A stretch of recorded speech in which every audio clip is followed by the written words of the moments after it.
받아 적는 것도 아니고 고개를 드시고 그러십니다. 고개를 드시고 아침마다 저도 어떻다고요? 거울을 보면서 잘생겼구나 라고 생각되는 제 얼굴을 좀 바라봐 주시기 바랍니다. 제 얼굴을 바라보세요. 다른 데 옆 사람 얼굴을 좀 제 얼굴을 바라봐 주세요.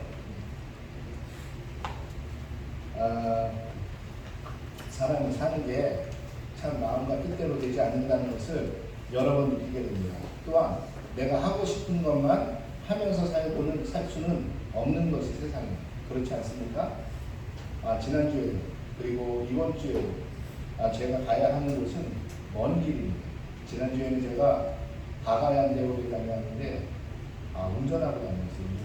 운전하고 갔다 왔는데 갈 때 8시간, 올 때 8시간 운전을 하고 왔는데 올 때는 모르겠고 뭐 괜찮은 것 같더라고요. 근데 어제 하루 종일 너무 힘이 들어가지고 이게 예전 같지 않구나 라는 생각을 제가 진짜 처음으로 하게 됐습니다. 사는 데 있어서 가장 무엇이 필요한가 생각해 보니까 힘이더라고요. 힘. 무엇이냐면 운전하고 다가오는데 아무 힘이 없고 앉아서 그냥 뭐 운전하고 그런 것이 뭐가 그렇게 힘들까? 지금까지 운전하는 것이 힘들다라고 느껴본 적이 없었거든요. 그런데 그저께 밤늦게 목요일날 밤늦게 도착을 하고 금요일날 일어나지도 못하고 토요일날 어제 하루 종일 속된 말로 개개거리면서 그렇게 보내는 저를 보면서 힘이 떨어져 가나 보다 라는 생각을 하게 됐어요. 힘이 떨어져 가나 보다. 제 나름대로 팔굽혀펴기도 하고 뭐 앉았다 일어나기도 하고 운동도 하고 한다고 하지만 이것은 그냥 운동으로 되는 힘이 아니라 내가 이제 나이를 먹어가면서 힘이 떨어져 가는 것이구나 라는 것을 알게 되었어요. 그러면서 이제는 혼자서 8시간, 10시간 옆에 있는 분들이 누구도 우리 운전 교대해 줄까? 아무도 얘기 안 해주시더라고요. 그냥 혼자서 8시간 그래 너 혼자 그냥 가라 라는 그런 이야기가 있어요. 혼자서 8시간, 10시간을 운전한다는 건 이제는 나에게도 무리가 되는 거예요. 저는 원래 운전하는 거 되게 좋아하거든요. 운전하는 거 좋아하는데 이제는 무리가 되는구나 라는 것을 처음으로 느꼈어요. 그러면서 느낀 게 힘이 떨어져 간다는 게 이런 것인가 보다. 저희 아버님이 어릴 때 아니면 저희 아버님이 이제 연세를 드셔가면서 힘이 든다, 지친다, 힘이 든다, 힘이 떨어져 간다 라는 이야기를 하실 때 그 의미가 그냥 피지컬적인, 육체적인 힘이 좀 약해졌나 보다라고 생각했는데 그 이야기가 아니라 이게 이 의미였구나. 이것은 뭐 운동에서나 이런 것이 되는 것이 아니라 이제는 보니까 이것이 나이를 먹어가면서 떨어질 수밖에 없는 그러한 힘인가 보다라는 것을 요 이틀간 느끼게 되었어요. 그렇기 때문에 제가 왜 이 이야기를 하냐, 오늘 설교를 하는데 혹시 말이 꼬이거나 버벅대거나 힘이 없어 보이더라도 좀 이해해 주십시오라는 말씀으로 이 말씀을 드립니다. 사람이 살아가는 데 있어서 가장 중요한 것이 무엇일까요? 사람이 살아가는 데 있어서 꼭 필요한 것이 무엇일까요? 우리는 학교에서 배울 때 이 3가지를 배웁니다. 사람이 살아가기 위해서 3가지가 꼭 필요하다고 말합니다. 그 중에 첫째는 무엇이냐? 의. 다시 말하면 사람으로서 입어야 할 것이 필요하다고 얘기합니다. 또 식. 먹어야 할 것이 필요하고 주. 거주해야 할 공간이 필요하다고 이야기합니다. 사람이 살기 위해서 3가지 조건이 있는데 이 의식주가 꼭 필요하고 의식주로서 사람은 살아간다고 이야기합니다. 그런데 이렇게 나이를 먹어가면서 생각을 해보니까 과연 인간이 의식주만 있으면 살아가겠는가라는 것입니다. 뭐 동물 대신에 동물은 두꺼운 가죽이 있고 그 다음에 털이 있기 때문에 의복은 필요 없다라고 생각하지만 동물에게도 음식은 필요한 것이고 그 동물들도 거주해야 할 곳이 필요한 것이지만 사람도 그렇다면 의복과 먹을 것과 그 다음에 거주할 곳이 있다면 사람이 살아갈 수 있는 존재인가 라고 생각을 해보면 꼭 그렇지만은 않은 것 같아요. 사람은 감정의 동물이고 감각의 동물이고 또한 사람은 생각하는 동물이기에 사람은 그것만으로는 되지 않는 것 같아요. 사람에게 필요한 다른 것이 있는 것 같습니다. 그 중에 하나가 무엇이냐? 조금 전에 말씀드렸던 힘이 필요한 것 같아요. 이 힘은 다시 이야기하면 우리 육체적인 힘, 피지컬적인 파워가 필요하기도 하겠지만 또한 사람은 좀 전에도 말씀드린 것처럼 사람은 감정적이고 감각적이고 생각하기에 사람은 이 육체적인 힘뿐만이 아니라 사람에게는 영적인 힘도 필요한 것 같아요. 정신적인 힘도 필요한 것 같아요. 이 힘을 통해서 사람은 살아간다는 것입니다. 또한 사람에게 필요한 것이 무엇이 있을까라고 생각해 보니까 사람은 결코 홀로 살아갈 수 없는 존재예요. 우리가 잘 아는 인도에 있었던 그 늑대 소년 이야기.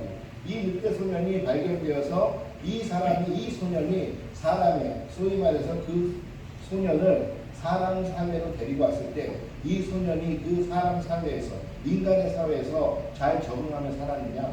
우리가 잘 아는 것처럼 그 소년은 그곳에서 적응하지 못하고 죽었어요. 오랫동안 늑대의 젖을 먹고 오랫동안 늑대들과 생활하며 오랫동안 늑대들처럼 네 발로 기었던 그 소년은 어떻게 됐냐면 끝내는 인간의 사회에 와서 그 인간처럼 살아가지 못하고 두 발로 걷지 못하고 인간처럼 음식을 먹지 못하고 인간의 언어를 배우지 못하고 배우긴 했지만 우리처럼 유창하게 구사하지 못하고 그 아이는 끝내는 그 사회에서 죽었다라는 것입니다. 그렇다면 사람이 살아가기 위해서는 누가 필요하냐? 다시 말하면 사람이 필요해요. 사람으로 살기 위해선 사람이 필요하고 이 이야기를 다시 이야기하면 사람이 살기 위해서는 관계가 필요하다라는 것입니다. 또한 사람이 살아가기 위해서는 그냥 이 관계로만 또한 힘만으로 살아갈 수 있느냐? 그렇지 않은 것 같아요. 내 만족이 없이는 사람은 절대 살아갈 수 없는 존재 같아요. 여러분의 삶에 만족하십니까? 혹시라도 여러분의 삶에 여러분이 만족하신다면 여러분들은 지금도 나는 행복합니다 라고 생각하실 것이에요. 사람은 만족을 통해서 살아가는 겁니다.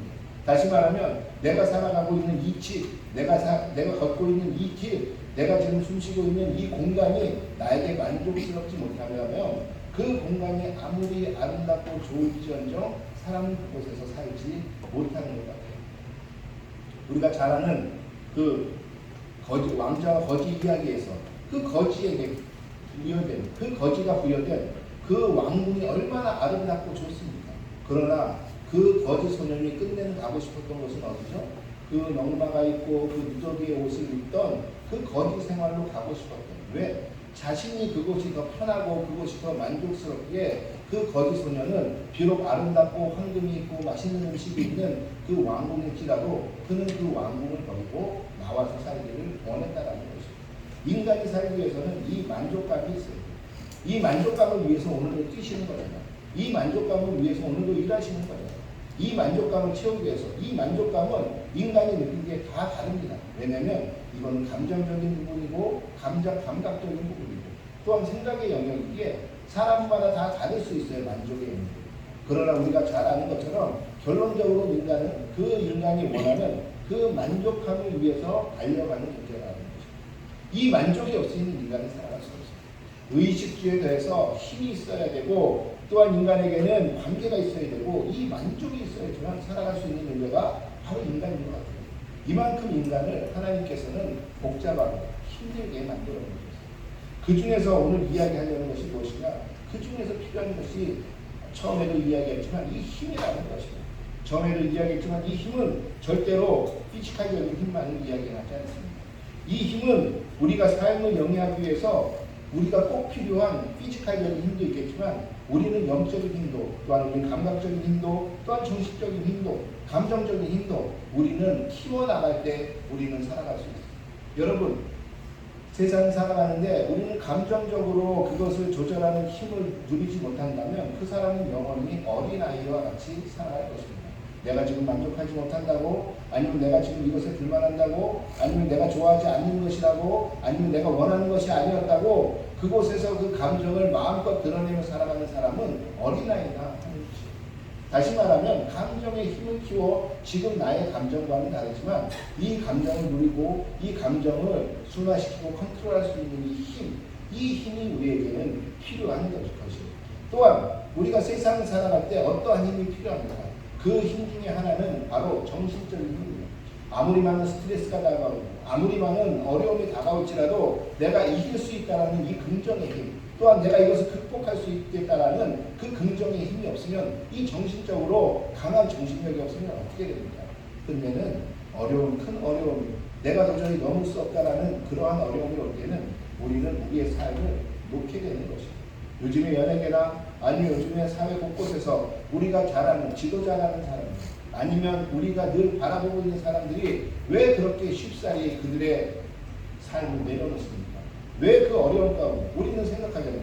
겨우 저 어려움 가지고 겨우 저것 때문에 그래 스트레스는 있을 수 있겠지. 그런데 그 돈과 그 명예와 그 힘을 가지고 있으면서 그것을 이기지 못해 우리는 이야기할 때가 있어요.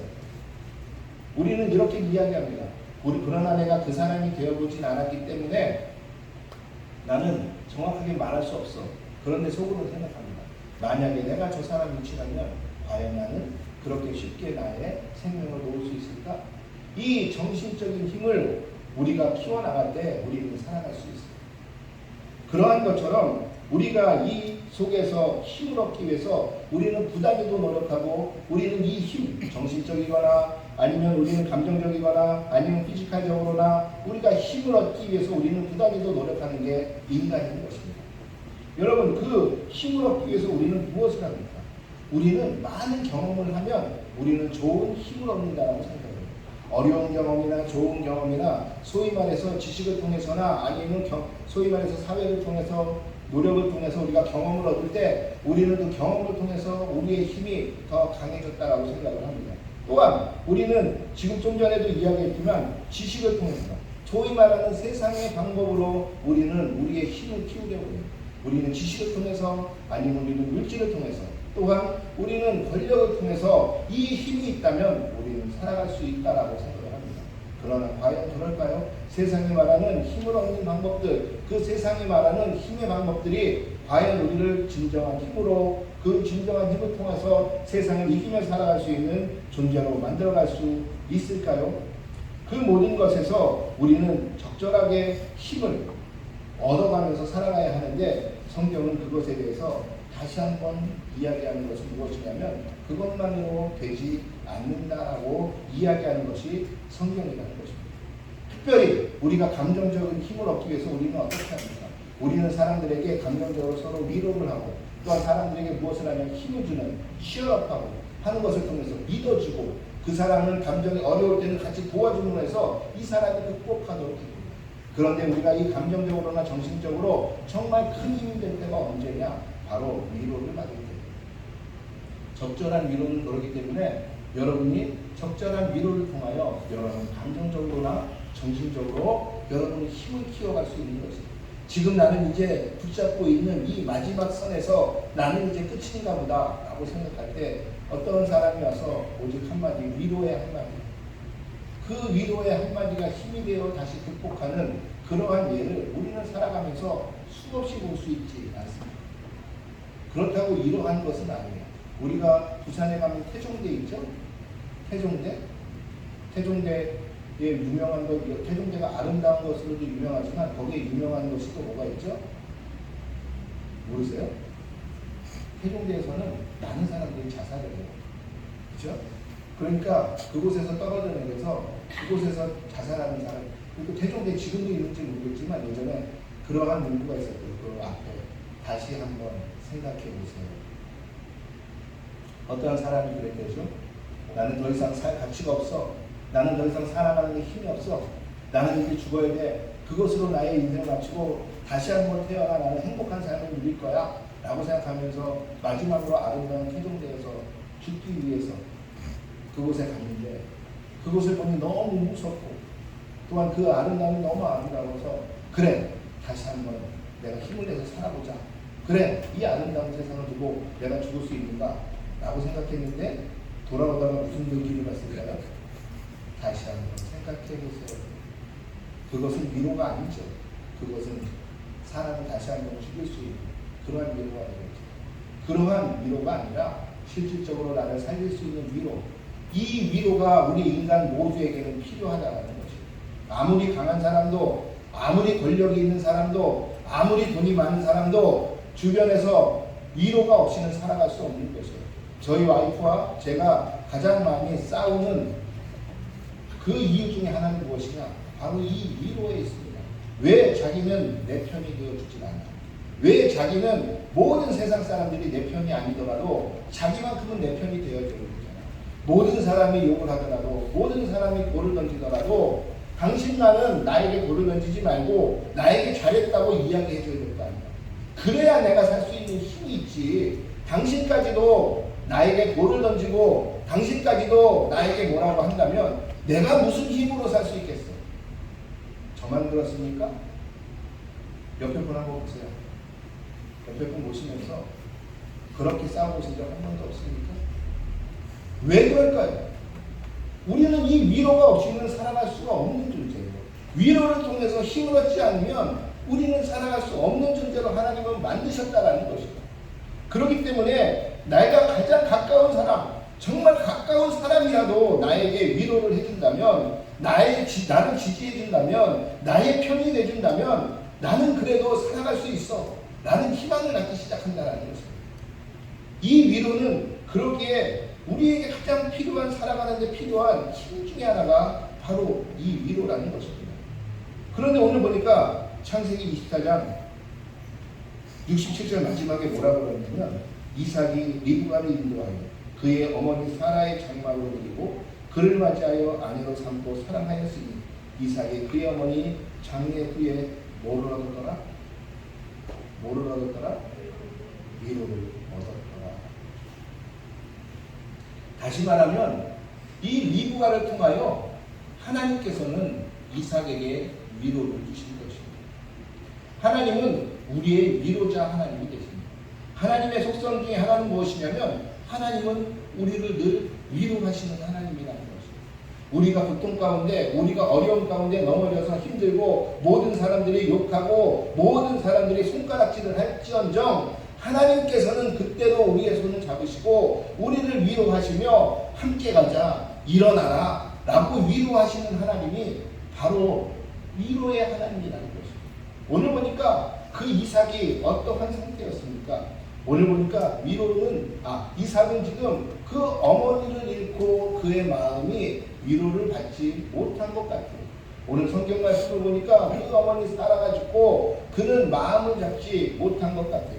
그러기에 하나님께서는 오늘 하나님께서 모든 일을 형통하게 하셔서 그 어머니 대신에 리브가를 하나님께서 이삭에게 주시고 이 이삭을 통하여 하나님은 드디어 하나님은 이 리브가를 통하여 이삭은 드디어 위로를 얻었다는 것입니다. 하나님께서는 이 이삭에게 그 마음의 허탄함과 그 마음의 감정적인 힘을 잃어갈 때 하나님께서는 리브가를 통하여 오늘 이삭을 위로하고 계신 것입니다. 이처럼 하나님의 위로를 받기 위해서는 오늘 성경 전체를 보니까 몇 가지 우리가 해야 될 일이 있어요. 그 해야 될 일이 뭐냐? 첫 번째적으로는 바로 의지적으로 하나님을 의지해야 한다는 것입니다. 오늘 보니까 성경에 보니까 이렇게 이야기하고 있습니다. 62절에 보니까 63절에 보니까 이삭이 저물 때 들에 나가 묵상 하나가 누른들어 봄에 낙타들이 오는 날. 저물 때 이삭이 밖에 나가서 오늘 뭐 했다고 그러죠? 묵상을 하고 있었다고 이야기합니다. 그런데 이게 개역개정 성경을 보면 묵상한다고 나오지 않습니다. 이삭이 산책을 하다가 이렇게 나옵니다. 이삭이 저녁때가 되어서 산책을 하다가 눈을 들어서 본즉 낙타떼가 오는 것을 보게 되었다라고 이야기합니다. 다시 말하면 개역개정에서는 이것을 묵상한다라고 번역하지 않고 산책한다라고 번역을 합니다. 왜냐하면 여기서 묵상하다라고 지금 한 이 히브리어는 뭐냐면 수아흐라는 이 단어인데 이 수아흐라는 단어 속에는 무엇이 있냐면 내가 무언가를 안절부절하지 못하고 그래서 내가 마음을 두지 못해서 깊게 생각할 것이 있어서 그것을 깊게 생각하는 행위, 이것이 수아흐입니다. 그런데 오늘 성경에서는 이것을 묵상한다라고 번역을 했다는 거죠. 그런데 재미있는 것은 이 수아라는 단어를 성경 전체에서 묵상한다라고 바로 이 창세기 24장 63절에서 오직 한 번만 사용하고 있다는 거죠. 이 수아라는 단어는 이때 한 번밖에 안 나와요. 우리가 잘 아는 묵상하다라는 단어, 하가라는 단어, 우리가 잘 아는 시편 1편 2절에 나오는 주야로 묵상하는 자이니 라고 이야기할 때 그 묵상은 무엇이냐면 하가라는 단어. 이 하가라는 단어는 무엇이냐면 의지적으로 내가 읊조리는 것이에요. 의지적으로 하나님의 말씀을 읊조리는 것이에요. 다시 말하면 내가 의지적으로 하나님의 말씀을 읊조리면서 하나님의 말씀을 공부하듯이 메디테이션 하는 것, 묵상하는 것, 이것이 하가라는 단어예요. 그러니까 이 하가와 수아은은 또 의미가 달라요. 같은 묵상하다라고 우리가 보니까 번역할 수는 있지만 이 단어의 뜻은 깊게 들어가면 그냥 묵상하는 태도가 다르다는 것입니다.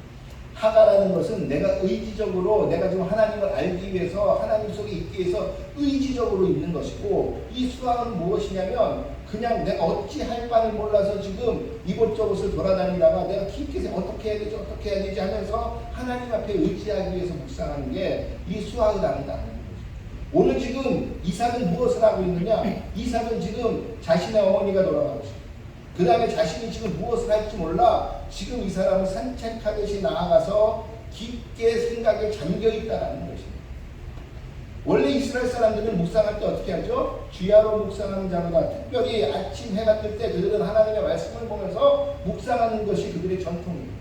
그런데 오늘 보니까 이 사람은 해가 저물 때, 날이 저물 때 다시 밖에 나아가 그의 마음 둘 곳 없어 내가 무엇을 어떻게 해야 될까라고 생각하면서 지금 묵상하고 있는 것입니다. 다시 말하면 자신이 어떻게 해야 될지도 모를 때에도 그는 나가서 하나님 앞에 묵상하고 있는 것입니다. 하나님을 찾고 있는 것입니다. 다시 말하면 의지적으로라도 내가 이 마음을 어떻게 해야 되죠? 내가 지금 힘이 없어, 내가 지금 아무것도 할 수 없는데 어떻게 해야 되죠? 내가 이렇게 힘이 없을 때 하나님을 찾는 의지라도 있어야 한다는 거죠. 이럴 때 하나님은 우리에게 위로를 주신다는 거죠. 우리가 하나님을 찾지 않고 그냥 하나님은 이미 다 아시니 공짜로 나에게 위로를 주십시오. 예, 그렇게도 하나님은 하시죠. 그러나 더 확실하게 여러분들이 하나님의 그 위로의 힘을 얻기 위해서는 무엇을 해야 되냐? 우리는 의지적으로 하나님 앞에 나가야 된다는 거죠. 그러기 위해서 우리가 무엇을 하고 있습니까? 지금 매일마다 우리가 묵상합시다. 매일마다 하나님 앞에 기도합시다. 기도하면서 우리가 나아가자라고 얘기합니다. 여러분, 하나님의 위로를 받고 싶으십니까? 매일 하나님의 말씀을 묵상하면서 의지적으로 하나님 앞에 나아가십시오. 그리고 의지적으로 기도하며 하나님 앞에 나아가십시오. 시간을 정해놓고 묵상하시고 시간을 정해놓고 기도하십시오. 그렇게 될 때 여러분들이 하나님의 위로를 받을 수 있는 길이 열리기 시작한다는 것이에요. 두 번째, 또 무엇을 하느냐? 오늘 보니까 오늘 보니까 부두엘과 라반이 무엇을 합니까? 지금까지 그 종이 내가 왜 왔는지를 쭉 얘기를 해요. 내가 우리 주인이 당신의 고향에 가서 그 며느리감을 데리고 오라고 해서 나는 이 땅에 와본 적도 없는데 그 말씀에 순종해서 이 먼 길을 왔는데 내가 어찌할 바를 몰라 블라블라블라 해서 내가 하나님께 기도를 했고, 내가 기도를 했더니 당신의 그 딸을 보내고 당신의 누이를 보내서 내가 만나서 오늘 여기까지 왔습니다 라고 이야기합니다. 그러면서 오늘 50장 우리가 시작할 때 어떻게 얘기하죠? 라반과 부두엘이 대답하여 이르되 이 일을 여호와께로부터 말미암았으니 우리는 가부를 말할 수 없노라. 당신의 여동생을 만나서 당신의 딸을 만나서 이제 이 딸을 우리가 데리고 가서 내 주인의 이삭의 아내로 삼고 싶습니다. 허락해 주십시오. 당신들이 허락해 주십시오 라고 이야기하니까 부두엘과 라반의 대답이 뭐예요? 우리가 이것을 결정할 수 없습니다. 이미 하나님이 결정한 것에 대해서 우리가 뭐라고 이야기합니까? 라는 것입니다. 하나님의 말씀에 순종하는 것입니다. 또한 무엇을 하느냐? 그 리브가에게 묻습니다. 리브가야, 너 이 사람 따라서 갈래? 너 이 사람 따라서 저 먼 터기 가서 살래? 너 이 사람 따라서 얼굴도 보지 못하고 한 번도 만나보지 못하고 목소리도 모르는 그 남자를 의지하여 살래? 라고 이야기했더니 리브가가 이야기합니다. 예, 따라가서 그의 며느리가 되고 그의 부인이 되어 살겠습니다. 리브가는 지금 만난 거라고는 이 종 하나밖에 없어요. 그런데 이 종을 만나서 지금 리브가가 하는 이야기는 뭐냐면 그 말씀에 순종하여 내가 따르겠다라고 이야기하는 것이에요. 그 남자를 본 적도 없고 그 남자에 대해서 소문도 들어본 적도 없고 그 남자의 집안에 대해서도 들어본 적이 없어요. 오직 하나 듣다 보니까 우리 친족이래, 아주 옛날에 이 땅을 떠난 친족이래, 이 한마디밖에 들은 것은 없는데 나는 가서 살겠습니다. 나는 떠나겠습니다 라고 이야기한다는 거죠. 왜? 보니까 이 종의 말을 들어보니까 하나님께서 인도하는 게 다 보여요. 하나님께서 만들어 가시는 게 다 보여요. 그러니 하나님께서 말씀하시고 계획하신 것에 나는 순종하겠습니다라고 이야기한다는 거죠. 다시 말하면 하나님의 위로와 하나님의 그 복이 우리에게 임하기 위해서 무엇이냐? 이 순종이 필요하다는 거죠. 여러분, 기독교는 순종하는 종교예요. 뭐 하나님이 말씀하시면 그 하나님의 말씀을 이해할 때까지 기다리거나 하나님의 말씀에 내가 토론하거나 하는 거 아니에요. 하나님이 말씀하시고 이것이 하나님의 뜻이다 라고 생각이 들면 그것에 나의 상황과 나의 생각을 다 내려놓고 순종하는 종. 예수님께서도 뭐라고 말씀하십니까? 나는 한 번도 아버지께서 말씀하신 거에 그 말씀대로만 내가 해겠지 그 말씀 이외에 한 것이 없다라고 얘기합니다. 죽기까지 순종하신 그 아버지께서 마지막까지 너는 죽어라 라고 이야기하니 그 죽기까지 순종하신 그 예수의 그 순종, 이것이 기독교의 가장 큰 덕목 중에 하나예요. 우리의 믿음의 생활은 하나님의 말씀에 절대 순종하는 것, 여기에 있다는 것이에요. 여러분, 왜 순종합니까? 순종하기 위해서 조건들이 있어요. 그분을 믿지 못한다면 순종할 수 없어요. 그분이 나의 창조주라는 걸 믿지 못한다면 순종할 수 없어요. 그분은 나에게 좋은 것 주신다는 것을 우리가 믿지 못한다면 우리는 절대로 순종할 수 없어요. 곧 순종은 무엇이냐? 그분을 인정해 드리는 것이에요. 그분은 나의 창조주이며 그분은 나에게 좋은 것을 주시며 그분만이 나를 인도하고 동행하시는 분이라는 것을 인정하는 행위가 무엇이냐? 그것이 순종이라는 것이에요. 하나님의 말씀에 순종했기에 오늘 보니까 리브가도 그렇지만 이삭도 그렇지만 모두가 하나님의 위로를 받았다는 거죠. 또 한 가지 무엇이냐? 순종하는데 이 순종을 그냥 생각해보며 순종하지 않는다는 것이에요. 그 자리에서 즉시로 순종한다는 것이에요.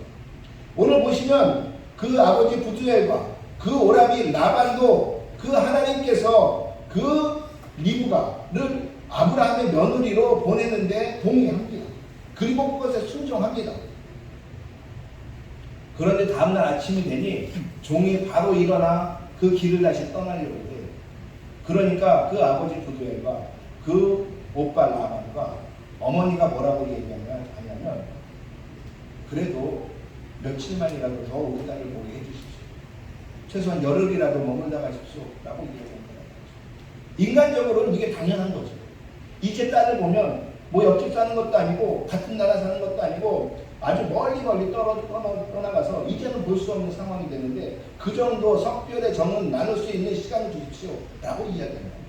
그런데 이 종이 하는 말은 무엇이냐면 하나님께서 나의 모든 길을 평탄케 해주셨는데 여기서 내가 더 지체하면서 하나님의 길을 내가 어기며 갈 수는 없습니다 라는 거죠.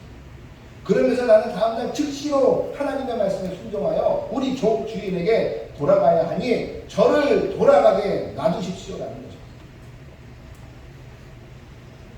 그랬더니 하는 이야기가 뭐예요? 그렇다면 우리 딸이 결정하게 합시다.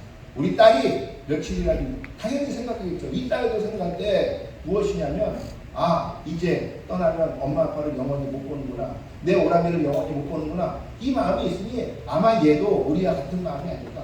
저는 그렇게 생각해요. 이것은 저만의 내피셜이지만 아마 그렇게 생각을 하고 그러면 우리 딸에게 물어봐서 결정하도록 합시다 라고 했더니 그 리브가가 뭐라고 이야기합니까? 그 리브가가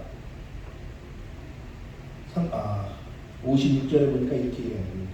리브가를 불러 그에게 이르되 내가 이 사람과 함께 가려느냐? 그가 대답하되 가겠나이다. 지금 이 사람이 오늘 아침에 당장 떠나겠다고 지금 하는데 너 이 사람과 지금 갈래? 아니면 우리와 한 열흘 정도 더 있다 갈래? 라고 이야기하니까 리브가는 뭐라고 해요? 저 지금 바로 즉시로 떠나겠습니다. 이 하나님의 말씀에 즉시로 순종하겠습니다 라는 거죠. 나의 생각과 나의 감정과 나의 상황을 돌아보지 않겠습니다. 나는 상황이나 나의 생각을 보고 나의 감정을 바라보면 당연히 어머니 아버지하고 우리 오라비하고 우리 가족들하고 조금 더 정을 누리며 있고 싶죠. 그러나 하나님이 말씀하시니 이 상황과 감정과 모든 것을 다 내려놓고 즉시로 나는 순종하여 가겠습니다 라는 거죠.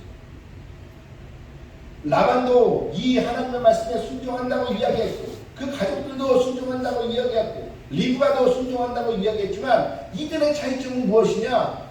한 명은 나의 상황을 생각하며 고려하며 그 안에서 순종하는 것이었고, 한 명은 그 나의 상황과 나의 모든 것을 내 지금 이 환경을 고려하지 않고 나는 즉시로 하나님의 말씀에 순종한다는 것입니다. 즉시로 하나님의 말씀에 순종했을 때 어떻게 되느냐, 이들은 하나님께서 위로하시는 그 힘을 얻을 수 있었다는 것입니다. 하나님은 바로 이렇게 즉시로 하나님 앞에 순종하는 자들을 찾으신다는 것입니다.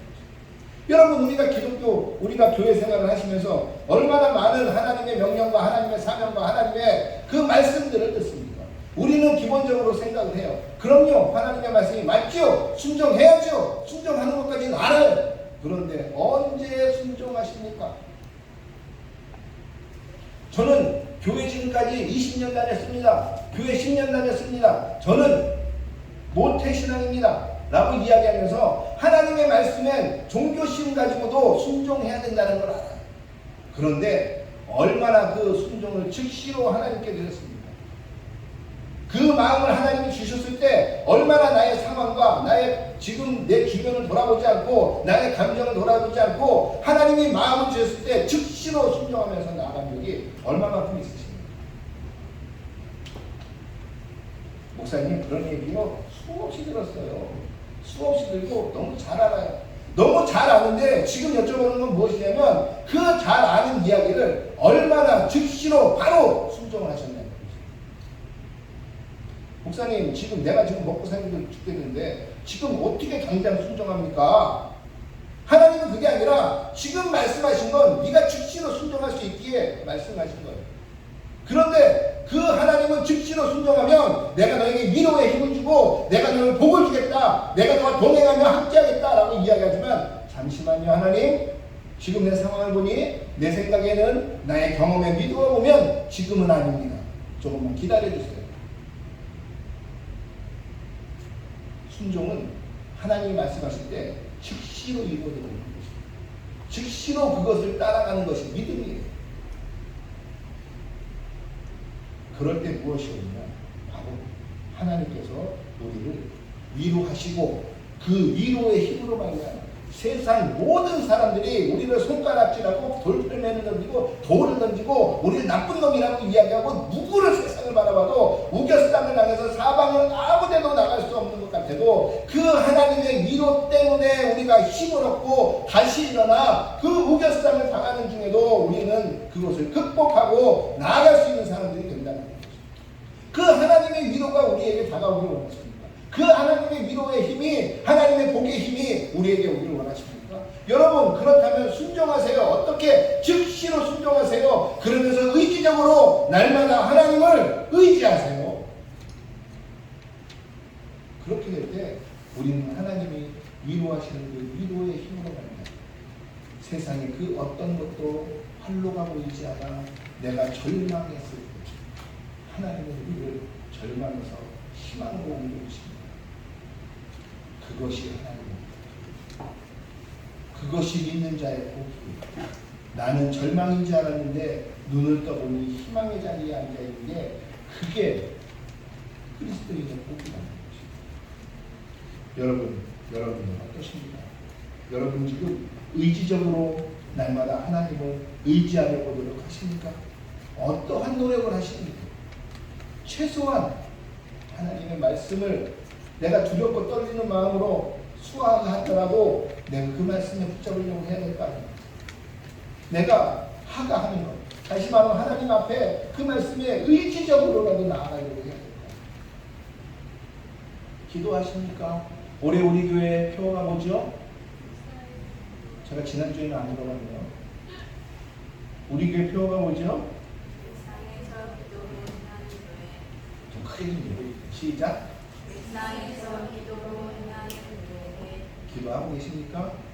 의지적으로 기도하고 계십니까? 기도하는 행위가 의지적으로 우리가 하나님 앞에 나아가는 것입니다. 여러분은 얼마나 하나님 앞에 순종하고 계십니까? 그러면서 얼마나 그 하나님 앞에 순종하면 즉시로 순종을 보여주십니까? 우리를 다시 한번 돌아보십시오. 누구보다 나를 제일 잘하는 사람이 누구죠? 하나님 나무로 나를 제일 잘하는 사람은 바로 나 자신이에요. 얼마나 하나님 앞에 순종하며 그 말씀 앞에 순종하며 즉시로 하나님이 말씀하시면 순종하는 삶을 살아가고 있습니다. 하나님을 여러분의 도구화하지 마세요. 하나님은 여러분을 당신의 거룩한 도구로 사용하길 원하세요. 우리 디사이플 교회를 하나님께서는 거룩한 도구로 사용하길 원하신다. 하나님은 디사이플 교회의 도구가 아니세요. 그러기 위해서 필요한 게 무엇이냐? 즉시로 순종해야 되는 것이죠. 즉시로 순종하여 하나님 앞에서 늘 함께 하시는 여러분의 삶이 되기를 주의 이름으로 축원하겠습니다. 또한 의지적으로 하나님을 의지하여 하나님의 위로의 복을 받으시는 여러분 되기를 주의 이름으로 축원하겠습니다.